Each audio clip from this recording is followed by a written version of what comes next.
오늘 함께 은혜 받고자 하는 하나님 말씀은 우리 사도행전 11장 19절로 30절 말씀이 되겠습니다. 사도행전 11장 연이은 사도행전의 말씀이죠. 사도행전 11장 19절 말씀, 우리 신약성경 대학원성경 206페이지에 있네요. 우리 마지막 30절까지 한 절씩 교독하도록 그렇게 하겠습니다. 제가 먼저 19절 말씀 먼저 봉독하죠. 그때 스데반의 일로 일어난 환난으로 말미암아 흩어진 자들이 베니게와 구브로와 안디옥까지 이르러 유대인에게만 말씀을 전하는데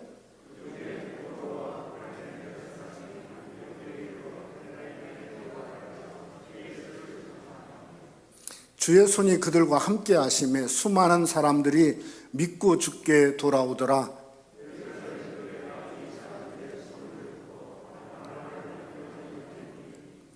그가 이르러 하나님의 은혜를 보고 기뻐하여 모든 사람에게 굳건한 마음으로 주와 함께 머물러 있으라 권하니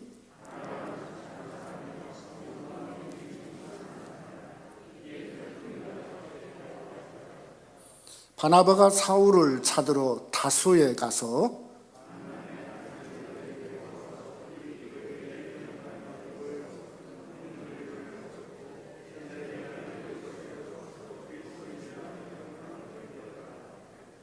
그때 선지자들이 예루살렘에서 안디옥에 이르니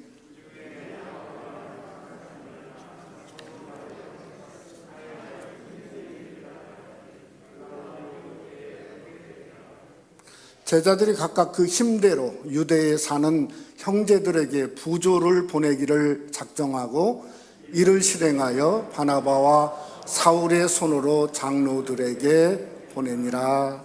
아멘.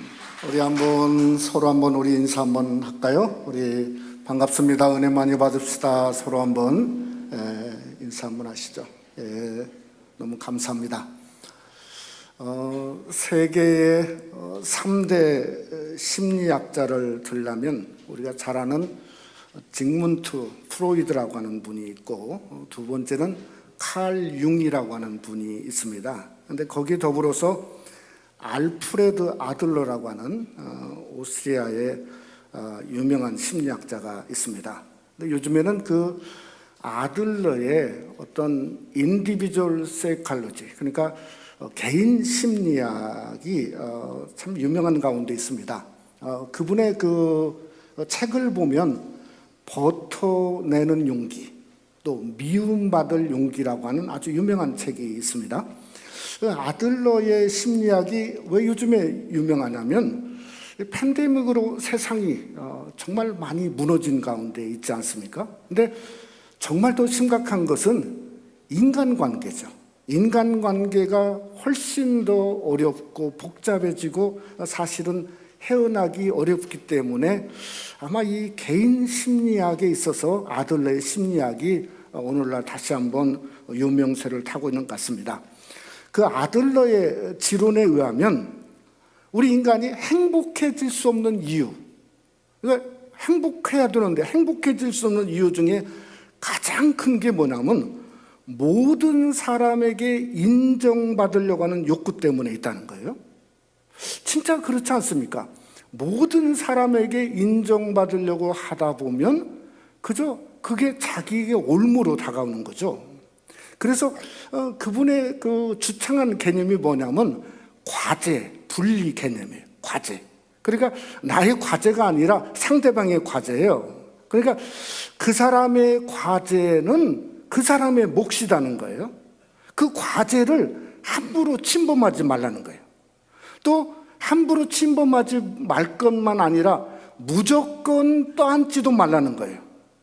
때로는 얄팍한 감정의 동요가 진정성을 놓친다, 이렇게 책에 말했어요.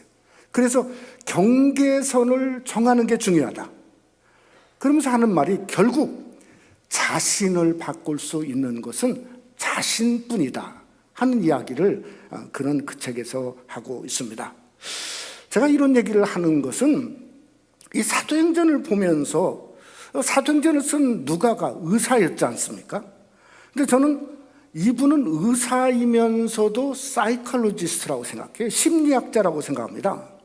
왜냐하면 사도행전 9장에서 이미 하나님의 섭리가 예루살렘 교회를 떠났어요. 그래서 이방을 향해서 하나님의 섭리가 움직이고 있어요. 그래서 9장에 하나님이 사울아 사울아, 그러니까 이방인의 사도로 불렀다고 성경은 말하고 있어요. 근데 9장 후반절에서 10장, 11장, 12장까지의 이 사울 대신에 베드로를 집어넣은 것은 이유가 있다고 생각합니다. 이게 뭔가 하면 예루살렘 교회가 이방 선교의 문을 열어야 되는데 그 교회에 기회를 준 거예요. 니네 교회가 한번 해봐라, 기회를 준 거예요. 그래서 사도행전 10장에 고넬료, 그 이방의 노마의 백부장을 사건도 주체가 베드로였고 결국은 예루살렘 교회를 주체로 삼으려고 한 거죠. 근데 안타깝게도 거기서 멈췄어요. 왜냐하면 11장 초반절에 예루살렘 교회가 한마디로 그걸 거절했어요. 이방인에게 복음을 전하는 거 안 된다, 무할례자 또 그것도 안 된다. 그래가지고 전부 들고 일어났어요. 그래서 2절에 보면 할례자들이 예전 성경에는 베드로를 힐난했다. 이 힐난했다는 뜻이 뭔가 하면 이 베드로를 불러다 놓고요, 완전히 그저 신문하듯이 하나하나 따져서 그저 비판했어요. 그래서 꼼짝하지 못한 거예요. 여러분, 오늘 성경에도 보면 안디옥도 처음에는 19절 말씀에 주오니 유대인들에게만 말씀을 전했어요. 한마디로 굳어버린 거죠. 우리가 한번 생각해 보면 정죄라는 게 이렇게 참 무섭고 두려운 거예요. 그러니까 예루살렘은 그저 11장에서 한계점에 이른 거예요. 누가는요 경계선을 그었어요. 응? 마치 아들러의 심리학 지론처럼 사도행전에서 예루살렘 교회와 안디옥 교회의 선을 과감하게 분리시켰어요. 그래가지고 한계점이 있으면 그냥 예루살렘 교회 한계점으로 그냥 놔뒀어요. 그러니까 이것은 마치 그의 책에 그런 것처럼 이것은 견뎌내는 용기가 아니라 마치 이것은 미움받을 용기로 선을 그은 거예요. 심지어 오늘 보니까 바나바가요 사울을 불러다가 동사 목사로 삼았어요. 아니, 이건 예루살렘 교회에서 사울을 내쳤단 말이에요. 쳐다보지도 않았어요. 10년 동안 부르지도 않았어요. 아니, 그런데 이게 사울을 동사 목사로 삼았다, 이게 있을 수 없는 일이죠. 결국은 예루살렘 교회가 하나님이 주신 기회를 놓쳐버렸고 오늘 29절과 30절에 보면 부조받는 교회로 변했어요. 부조받는, 한마디로 말하면 무슨 교회죠? 그건 구제받는 교회로 예루살렘 교회가 변하고 말았다는 겁니다. 여러분, 우리도 신앙에 한계점이 있습니다. 한계점을 언제 우리가 봤냐면 지난 1년 동안 팬데믹으로 말미암아 내가 영적인 맹점이 이거고 한계점이 이거구나 하는 걸 절감했어요. 그럼 우리가 그걸 알으면 그 한계점에서 벗어나야죠. 과감히 그것을 그저 나가 있으면 돌아오자 되지 않습니까? 여러분, 요한계시록 2장에 보면 에베소 교회가 있습니다. 대단한 교회였습니다. 그런데 에베소 교회의 성도의 한계점을 성경은 이렇게 말하고 있어요. 요한계시록 2장 5절에 보면 그러므로 어디서 떨어졌는지를 생각하고 회개하여 처음의 길을 가지라. 만일 그리하지 아니하고 회개하지 아니하면 내가 내게 가서 내 촛대를 그 자리에서 옮기리라. 그러니까 뭔가 처음 행위로 돌아가라는 거예요. 그 자리를 생각하고, 공동 번역에는 이렇게 번역했어요. 처음에 하던 일을 다시 하라. 한마디로 말하면 첫사랑을 되찾는 처음 길에 처음 신앙으로 돌아가라는 거예요. 그래서 안디옥 교회가 마치 그 처음 신앙을 되찾는 모습을 갖고 있다는 겁니다. 여러분, 우리도 우리 신앙의 삶 속에 한계점을 인정하고 회개하고 여러분의 첫사랑, 처음 예배, 처음 믿음으로 돌아가는 귀한 은혜가 여러분 속에 함께 하시기를 주님의 이름으로 축원합니다. 그것이 바로 안디옥 교회의 모습이었다는 거죠. 그래서 안디옥 교회는 이방 지역의 첫 번호로 세워진 그저 땅끝의 우뚝 선 교회의 모습이었습니다. 또한 그 교회에서는 어떤 일이나 처음으로 크리스찬, 그리스도인이라고 하는 그러한 그리스도인으로 불려지는 역사가 일어나게 된 겁니다. 오늘도 우리가 하나님의 말씀을 한번 참고하면서 우리의 신앙도 우리가 먼저 주님 먼저, 우리가 첫사랑 먼저, 정말 그 기쁨과 그 은혜로 우리가 말씀을 상고하면서 안디옥처럼 이 어두운 세상, 험악한 세상에서 저와 여러분이 우뚝 서서 하나님 안으로 다시 한번 돌아서는 귀한 은혜가 우리 속에 함께 하시기를 주님의 이름으로 축원합니다. 첫째로 안디옥 교회는 예수님의 능력이 나타나는 교회였습니다. 한국의 조사기관 중에 가장 권위 있는 기관이 저는 한국갤럽이라고 생각하는데요. 그 갤럽에서 지난달에 한 성인, 그러니까 19세 이상 성인 1,500명을 종교에 관해서 조사를 했습니다. 근데 개신교가 17%였어요. 예전에는 30%가 훨씬 넘었습니다. 근데 완전 반절이 됐어요. 불교는 16%였어요. 캐톨릭은 6%였어요. 그런데 무종교가 60%였다는 거예요. 근데 그 다음이 뭔가 하면 종교에 대한 호감도입니다. 종교. 그러니까 호감도가 있어야 전도가 되지 않습니까? 근데 거기에 불교는 더 많아졌어요. 20%가 호감도를 가졌어요. 캐톨릭은 훨씬 많아요. 13%가 캐톨릭은 호감도예요. 그런데 개신교는 6%입니다. 호감도가 6%예요. 17%에서 6%면 무슨 말인가? 아니, 개신교 교회 다니는 사람도 개신교가 싫다는 상황이란 말이에요. 심지어 무종교인의 82%가 이런 말을 했어요. 종교 생활은 사회생활에 전혀 도움이 되지 않는다. 그러니까 아무리 저와 여러분이 애써도 사실은 이게 오늘날은 전도가 되지 않는 세대 속에, 미국도 마찬가지지 않습니까? 그러니까 그런 시대 속에 우리가 살고 있는 거예요. 그러니까 하나님의 교회가 무너지는 정도가 아니에요. 하나님의 교회가 마치 죽어가고 있는 모습을 오늘날 우리가 마치 사대교회처럼 경험하고 있다는 거죠. 여러분, 그러니까 그 이유가 뭔가를 알아야 돼요. 저는 그 이유가 오늘 본문에 있다고 생각합니다. 사도행전 11장 21절에 보면 거기에 이런 말을 합니다. 주의 손이 그들과 함께 하심에 수많은 사람들이 믿고 주께 돌아오더라.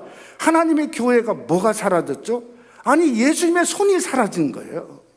그 손은 능력의 손이요, 권세의 손, 치유의 손인데 그 손이 사라진 거예요. 근데 그 손이 그저 사라졌는데 예루살렘 교회도 똑같은 거예요. 여러분, 예루살렘은 예수님의 12 제자, 12 사도가 있습니다. 그 다음에 예수님의 또 뭐가 있죠? 예수님의 친동생이었던 그저 야고보가 거기 있지 않습니까? 심지어 예수의 어머니 마리아가 있어요. 그러니까 예수 그리스도의 산증인으로 가득했는데, 아니, 그 예루살렘 교회가 예수님의 손이 사라졌어요. 그 이유를 어디서 볼 수 있냐면 갈라디아 2장 11절 말씀에 볼 수 있어요. 거기에 이 게바라고 하는 예수님의 베드로가 안디옥 교회에 사람들이 몰려드니까 안디옥 교회까지 가봤던 모양이에요. 그래서 성경이 이렇게 말했어요. 게바가 안디옥에 이르렀을 때 책망받을 일이 있기로 내가 그를 대면하여 책망하였노라.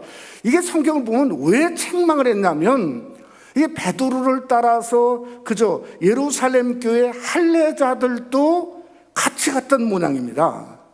그런데 할례자들이 무서워가지고 베드로가 의식했어요. 그런데 이 두려워란 말이 헬라말로 무슨 말이냐면 포베오란 말이에요. 포베오. 근데 포베오란 말인데 이게 무슨 뜻이냐면 경악했다는 거예요. 베드로가 경악했어요. 할례자들을 보고 경악한 거예요. 공포, 소름 돋음. 여러분, 우리가 그동안 보았지만은 아니, 베드로는 그런 사람이 아닙니다. 얼마나 그 예루살렘 교회 할례자들이 베드로를 그저 쪼고 그냥 정죄하고 그저 힐난했으면, 아니, 베드로가 그렇게 됐겠어요? 그들을 보면서 경악했겠어요? 그래서 당연히 예루살렘 교회는 주님의 손이 사라지고 있었다, 이렇게 생각할 수 있다는 거죠. 저는 팬데믹 이후에 하나님의 교회가 어떤 교회가 될까 저는 생각하는 와중에 있습니다. 근데 그 교회는 정죄하고 뭔가 자기를 드러내는 교회가 아닙니다. 그 교회는 위로하는 교회가 될 수 있어야 돼요. 여러분, 위로하는 교회를 통해서 뭔가 우리 주님의 손이 새생명 한인교회 여러분의 가정 속에도 드러나시기를 주님의 이름으로 축원합니다. 하나님의 교회는 어떤 스피리추얼 스페이스, 주님이 역사하는 공간이 필요해요. 마음껏 역사할 수 있도록 주님께 맡겨야 돼요. 비워야 돼요. 주님이 역사하는 교회. 그래서 예수 그리스도의 손이 교회에 나타나야 돼요. 그 손은 권능의 손이고 치유의 손입니다. 또 그 손은 어떤 손인가? 마태복음 14장에 보면 베드로가 바다 위를 걷다가 물속에 빠졌습니다. 근데 주님의 손이 나타났어요. 성경은 그 손을 보내면 즉시 베드로를 잡았어요. 그러니까 이 세상에 빠져들어갈 수밖에 없는 세상 중에 즉시 주님의 손이 나타나서 여러분을 이끌어낼 수 있는 그런 역사가 여러분의 삶 속에 드러나야 돼요. 그러니까 주님의 손이 없으면 죽어가는 거예요. 그러나 주님의 손이 있으면 어떤 상황에도 다시금 안디옥이 되고 살아나는 귀한 역사가 여러분의 삶과 교회 속에 함께 하시기를 주님의 이름으로 축원합니다. 오늘 24절에 보면 이런 말을 했습니다. 바나바는 착한 사람이요 성령과 믿음이 충만한 사람이라 이에 큰 머리가 죽게 더하여지더라. 저는 이 착하다는 말이 그저 이것은 목회의 도움이지 본질은 아니라고 생각합니다. 근데 진짜 본질은 뭐냐면 full of Holy Spirit이에요. 한마디로 성령 충만해요. 성령과 믿음이 충만한 거예요. 왜 우리가 성령 충만, 성령이 오셨네 권사님 찬양 것처럼 왜 성령 충만을 부르짖냐면 성령 충만한 가운데 성령 충만한 사람에게 주님의 손이 더하시는 거예요. 그 여러분에게 성령 충만해야 주님의 손이 더하는 거예요. 믿음 충만도 마찬가지입니다. 여러분 마가복음 5장에 보면 휘장당 야이로의 딸이 방장 죽었어요. 근데 예수님이 휘장당 야이로에게 이렇게 말합니다. 뭐라고 말하냐? 너 두려워 말고 믿기만 하라. Faith only예요. 믿기만 하라. 한마디로 믿음을 채워라는 거, 믿음 충만하라. 그랬더니 믿음 충만한 믿기만 하라를 보시고 예수님이 그 소녀에게 뭐라고 했죠? 달리다고 하셨단 말이에요. 그 소녀가 일어났어요. 여러분 우리가 잘 아는 히브리서 11장 6절 말씀 이런 말이 있습니다. 믿음이 없이는 하나님을 기쁘시게 하지 못하나니 하나님께 나가는 자는 반드시 그가 계신 것과 그가 자기를 찾는 자들에게 상 주시는 이심을 믿어야 할지니라. 그래서 믿음 충만해요.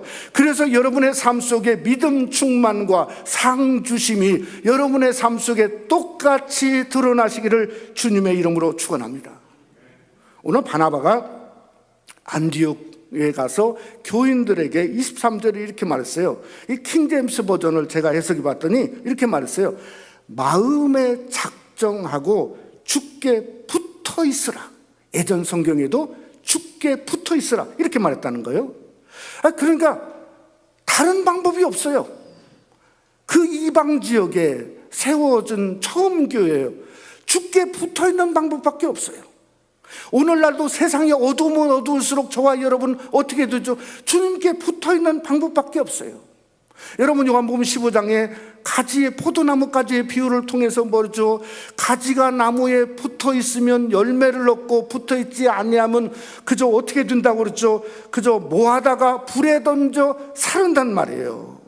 그래서 우리는 붙어있는 거예요. 한마디로 주님께 맡기는 거예요. 주님께 맡기는 그의 방법은 필요가 없는 거예요. 주님만 붙잡고 있는 거예요. 창세기를 보다가 이런 생각을 하게 되었어요. 야곱을 통해서 12지파가 하나님께 붙여졌어요. 그래서 12지파가 탄생했어요. 근데 12지파가 성경에서 그러고 사라졌나? 이스라엘이 끝나면 아니 예수님 오셔도 제자 이름도 12제자예요. 그것만 있나요? 아니 요한계시록 끝나고 그저 요한계시록 21장에 저 천국에 가보니까 아니 천국에도 12지파가 있어요. 천국 문도 12문이에요. 요한계시록 마지막에 보니까 생명수 나무가 열렸는데 아니 거기에 열매도 12가지 열매예요. 제가 무슨 말을 하려고 하냐면 주님께 붙어있는 방법밖에 없다는 거예요. 능력은 다른 게 없습니다. 주님의 손이 나타나는 건 다른 게 없어요. 저와 여러분이 얼마나 주님 앞에 더 성결하고 성실하고 바르게 붙어있는가, 그게서 따라서 주님의 능력과 역사와 열매와 또 주님의 보혈의 손이 여러분과 우리 교회에 임하는 능력의 역사가 임하며 드러나시기를 주님의 이름으로 축원합니다. 두 번째로 안디옥 교회는 예수 그리스도만을 섬기는 교회였습니다. 안디옥 교회에 파송받았던 바나바가 오늘 본문에 보면 가장 위험한 선택을 했어요. 진짜 아주 정말 위험한 선택을 했어요. 근데 그가 위험한 선택했던 그 선택이요, 기독교 역사에 있어서 가장 위대한 결과를 낳았어요. 무슨 선택인지 아세요? 사울이라고 하는 사람을 안디옥 교회 동사 목사로 청빙했어요. 장로님 기도한 것처럼 우리 교회 귀한 목사님 모시고자 그저 한 것처럼 그저 동사 목사로 불렀어요. 근데 사울은 어떤 사람이냐면, 아니 예루살렘 교회를 잔멸했어요. 예루살렘 교회에 갔는데 전부 다 만나주지를 않았어요. 한마디로 내친 거예요. 그래서 다소라고는 자기 고향에서 10년 넘도록 아무도 그를 찾아오는 사람이 없어요. 그런데 오늘 성경에 보니까 안디옥에서 다소까지 갔어요. 이게 바나바가. 근데 그 길이 250km라고요. 근데 제가 말씀을 준비하다 보니까 참 이게 참 너무 아이러니한 게 뭐냐면요, 예루살렘에서 다메섹까지 거리가 250km예요. 그러니까 그저 예수 믿는 자를 잡아 죽이려고 사울이 다메섹까지 갔는데요, 그게 거기서 주님 만날 그 길이 250km예요. 똑같이. 사울이 거기서 다소에서 이게 바나바가 탔는데 거기서 뭐 대단한 일을 한 것 같지가 않아요. 왜 그렇지 않냐면 오늘 25절을 보니까 바나바가 사울을 찾으러 갔다. 찾으러라는 말이 원어로 보니까 어떤 말이냐면 한 집, 두 집 물어본 거예요. 도대체 그저 사울이라는 사람이 여기 있냐, 이 집 가서 물어보고 저리 가서 물어보고, 그래서 발견한 거예요. 그런 용어를 쓴 것 보니까 다소에서 누구도 이를 찾아보지 않은 거예요. 한마디로 무명의 사람이었어요. 누구도 인정해 주지 않고 누구도 그를 만나려고 하지 않은 것이 10년 넘게 있었단 말이에요. 그러니까 한마디로 사울은 미완성 사도였어요. 근데 그 미완성 사도인 사울을 바나바의 착함과 믿음과 신앙과 어떤 인간미와 사울의 영적인 비전과 선교의 열정이 합쳐져서 안디옥에서 시너지가 터진 거예요. 부흥의 불길이 일어났어요. 복음의 중심교회가 됐어요. 그것뿐만 아니라 선교의 전초기지가 안디옥 교회가 됐어요. 왜냐하면 그러냐면 1차도 안디옥 교회도 2차 선교여행도 안디옥 교회, 3차도 이게 사도행전 끝날 때까지 안디옥 교회는 선교의 전초기지로 굳게 서 있단 말이에요. 저는 우리 새생명 한익교회 기도 제목도 똑같다는 생각을 합니다. 정말 은혜 가운데 지난 1년을 우리 교회가 여기까지 온 것은 하나님의 은혜 중에 은혜입니다. 그것밖에 할 얘기가 없어요. 지금은 어느 때인가? 지금은요, 누가복음 10장 2절에 뜹니다. 한번 우리 이때를 믿음으로 가지고 한번 다 같이 함께 봉독해 보죠. 이르시되 추수할 것은 많되 일꾼이 적으니 그러므로 추수하는 주인에게 청하여 추수할 일꾼들을 보내 추수하라. 우리 하나님의 교회가 여러분과 함께 일할 동역자들, 그저 성도들, 어떻게 하든 주의 일꾼들, 우리 교역자들 함께 이 교회를 이끌어 나가서 그 교회가 서로 연합해서 안디옥 교회가 이룰 수 있도록 동역하는 교회, 섬기는 교회, 안디옥 역사가 우리 새생명 한인교회도 보낼 일꾼을 보내주셔서 함께 드러나는 귀한 역사가 같이 하시기를 주님의 이름으로 축원합니다. 당시에 안디옥은요, 로마의 직할시였어요. 한마디로 워싱턴 DC 같은 직할시였어요. 그 당시에 세 번째로 직할시의 큰 도시가 안디옥이었습니다. 한 50만 명 정도 인구가 되었다는 거예요. 근데 그게 이방 지역이에요. 미국 안에 있는 그 워싱턴 DC의 모습이 아니라는 거예요. 그러니까 이방 지역이니까 그 당시에 최고 권세를 누가 누렸을까요? 로마 사람들이 누렸죠. 로마 사람들이. 그 다음에 모든 중요한 포지션 출세하려면 로마 시민권을 받아야 돼요. 그러니까 이방 지역이니까 막 떼거지로 몰릴 거 아닙니까? 사람들이 생각할 때, 아니 누가 오늘은 시민권 받았네, 누가 오늘은 로마 시민권 받았네. 이게 그 사람들이 최고 익숙하고 최고의 관심사였을 거예요. 아니 그런데 안디옥 교회 성도들은 크리스티아누스를 택했어요. 이 크리스티라는 말은 뭔가 하면 그리스도란 뜻이에요. 아누스란 말은 뭐냐면 충성하는 사람들이에요. 그러니까 그리스도인이 크리스티아누스예요. 여러분, 그래서 26절에 그리스도인이라 처음으로 일컬음을 받게 되었다. 이게 크리스티아누스예요. 한마디로 크리스티아누스는 뭔가 하면 이게 그리스도인은 그리스도에게 속한 사람이에요. 그리스도에게 충성하는 사람이에요. 로마서 1장 6절 말씀에도 성경은 이렇게 말하지 않습니까? 뭐라고 말하죠? 너희도 그들 중에서 예수 그리스도의 것으로 부르심을 받았느니라. 이게 우리는 다른 것이 아니에요. 그리스도의 것이에요. 그리스도에 속한 거예요. 한마디로 말하면 크리스찬은 반쪽이 아니란 말이에요. 여러분, 예수님이 우리를 향해서 반쪽, 십자가 반쪽만 줬습니까? 천만의 말씀이죠. 전부를 줬어요. 전부를. 그러니까 그리스도 안에서는 전부예요. 주님은 나의 삶 속의 전부예요. 그게 성도고 그리스도인이고 그게 여러분이 되셔야 돼요. 신앙은 반쪽이 될 수 없는 거라고요. 그냥 우리 삶은 예수 그리스도인은 뭔가 한마디로 예수님이 우리의 전부고 전체세요. 그래서 복음성가에 이런 복음성가가 있죠. 나 무엇과도 주님을 바꾸지 않으리. 다른 어떤 은혜 구하지 않으리. 오직 주님만이 내 삶의 도움이시니 주님 얼굴 보기 원합니다. 주님 사랑해요. 온 마음과 정성 다해.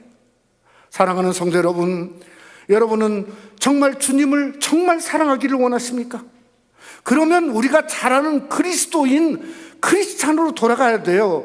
크리스찬은 전부입니다. 전부. 여러분, 예수 그리스도의 어쩌면 전부가 어딨냐? 그게 십자가입니다. 그러니까 안디옥 교회가 이방에서 그리스도인으로 불렀다는 건 그들은 십자가만 잘한 거예요. 십자가의 군병이 되었다는 거예요. 우리도 이 어두운 세상 속에서 저와 여러분이 뭘로 돌아가냐? 다시 한번 그리스도인으로 돌아가서 전부인 예수 그리스도를 향해서 우리의 전체를 드리는 십자가의 군병이 되시기를 주님의 이름으로 축원합니다. 말씀을 맺고자 합니다. 오래전에 영국의 아주 유명한 케임브리지 대학에서 종교학 시간에 교수가 주말 고사 시험 문제를 냈는데 주관식 문제를 딱 하나 냈답니다. 근데 그 낸 문제가 우리가 너무나 잘 아는 문제예요. 요한복음 2장에 물을 포도주로 바꾼 주님의 기적에 관해서 논하라. 여러분, 논할 수 있죠? 물을 포도주로 만든 주님의 사건에 관해서 그저 페이퍼를 쓰라는 거예요. 그래서 사람들이 열심히 페이퍼를 쓰는데 어느 한 학생이 한 문장만 쓰고 그냥 딱 교수에게 던지고 나왔어요. 근데 그 한 문장 때문에 케임브리지 대학이 뒤집어졌어요. 제가 영어로 말하면 The word of man is master and blessed. 무슨 말이냐면 물이 마스터, 그 주인을 만나니 얼굴이 붉어졌다 이 말이에요. 이해가 안 되세요? 물이 예수님이 창조주인 그 주인을 만나니 포도주가 된 것처럼 얼굴이 붉어졌다. 그렇게 썼어요. 그 사람이 세계적인 시인이 됐어. 바이런이라고 하는 엄청난 귀한 시인이 됐습니다. 아니 여러분, 물도 주인을 만나면 붉어져요. 홍조를 떼요. 하물며 우리는 그저 십자가 주님의 보혈을 먹고 마시고 그런데도 맹물이요, 미지근해, 색깔이 안 변해. 이건 말이 아니잖아요. 이건 그리스도인의 모습이 아니잖아요. 그러니까 우리는 진짜 그리스도인이면 어떤 모양으로든 붉어지듯이 우리 인생의 삶 속에 홍조를 띠어야 돼요. 그러니까 굳건함으로 주께 붙어 있어야 돼요. 저는 십자가에 지는 성도가 가장 포도주답다고 생각해요. 왜냐하면 주님의 보혈이 우리에게 있잖아요. 그러니까 그 십자가의 그 보혈로 우리 삶 속에 그 보혈의 모습, 홍조의 얼굴에 붉어지는 모습을 가져야 되지 않습니까? 베드로전서 4장 6절에 공동번역은 이렇게 번역했어요. 그러나 여러분이 그리스도인이기 때문에 고난을 당한다면 부끄러워하지 말고 오히려 그리스도인이 된 것을 하나님께 감사하십시오. 그저 요즘 성경에 하나님께 영광 돌리십시오 이렇게 말했어요. 사랑하는 성도 여러분, 한 주간 사는 게 녹록지 않습니다. 지난 5개월 사는 거 아니 쉬운 사람 한 명도 없습니다. 한 명도 없습니다. 예수 믿고 성전에 나와서 마스크 쓰고 예배하는 거 곧 벗게 되지만 아니 쉽지 않습니다. 그런데 그리스도인이라고 하는 그 삶 속에 있는 것은 우리가 안디옥 선독처럼 정말 굳건히 땅끝에 서서 저와 여러분도 그저 부끄러워서라도 얼굴에 홍조를 띠는 것처럼 그리스도인으로 굳게 서서 그리스도의 능력과 은혜를 드러나는 귀한 역사가 여러분 속에 함께 하시기를 주님의 이름으로 축원합니다. 우리 한번 기도하십시다. 사랑하는 성도 여러분, 우리가 십자가 부르는데 내 얼굴이 붉어지지 않는다면, 내 중심이 포도주로 변하지 않는다면 우리는 뭔가요? 믿음이 잘못된 거 아니겠어요? 예? 헛믿는 거 아니겠어요? 우리 심령이 포도주로 변화되어야 됩니다. 기쁨의 포도주죠. 포도주로 변화되어야 됩니다. 왠지 모르는 기쁨을 하나님 부어주세요. 내가 말씀 들었는데 말씀을 통해서 나 안에 그저 한량없는 하늘의 기쁨을 부어달라고, 우리의 삶 속에 예수님의 손이 나타나게 해달라고, 주님의 손이 함께해야 교회도 성장하고 가정도 능력과 역사, 치유가 일어날 수 있지 않습니까? 이렇게 할 일 많은 이때에 다 이 교회도 문 닫고 저 교회도 문 닫고 그저 반절로 이렇게 그저 하는 이때에 하나님 아버지, 우리 교회에 주님의 손이 나타나고 일할 일꾼들을 보내달라고 한번 우리 다 같이 한번 오늘 주신 말씀을 생각하면서 받은 의대를 하나님 안에서 우리가 포도주로 변하게 되는 귀한 역사가 우리 한번 통성으로 같이 한번 일어나기를 원합니다. 참으로 감사하신 아버지 하나님, 주님의 은혜를 감사합니다. 아버지 하나님, 물이 그 주인을 만나니 얼굴이 붉어졌다고 하는 어느 한 시인의 고백처럼 아버지 하나님, 정말 우리가 십자가 예수 믿는 그리스도인인데 우리 삶 속에 기쁨의 포도주가 없다고 하는 건 말이 안 되는 것을 압니다. 하나님, 우리 성도들의 어두움은 다 물러가게 하시고 저들의 마음속에 왠지 모르는 하늘의 기쁨을 쏟아 부어 넣어 주시옵기를 간절히 원합니다. 존재가 변하고 삶이 변하고 내가 크리스찬은 반쪽이 아니라 전부인 것을 알고 하나님, 전부를 나에게 주신 그리스도에게 나도 전부를 드릴 수 있는 헌신의 역사가 일어날 수 있도록 아버지여 권고해 주시옵기를 간절히 원합니다. 오늘 연약한 성도들 주님 전에 나왔습니다. 예수님의 손을 얹어 주시옵기를 간절히 원합니다. 부정된 마음, 어두운 마음 다 물러갈지어다. 하나님 아버지여, 육신의 병마도 주님의 피 묻은 손으로 어루만져 주사 치유 역사가 일어나고, 아버지는 왠지 우리 교회에 연약한 부분이 있으면 어루만져 주사 하나님이여 죽게 돌아오는 자들이 많아지게 하시고, 아버지 하나님, 또 그뿐만 아니라 하나님의 교회에 함께 일할 우리 성도들 하나님의 귀한 종들을 보내주사 아버지, 이 교회가 주님의 나라와 영광을 위해서 사용되는 아름다운 역사가 일어날 수 있도록 주님이여 권고하시고 축복해 주옵소서. 믿사옵고 예수님 이름으로 기도드려 싸움나이다. 아멘.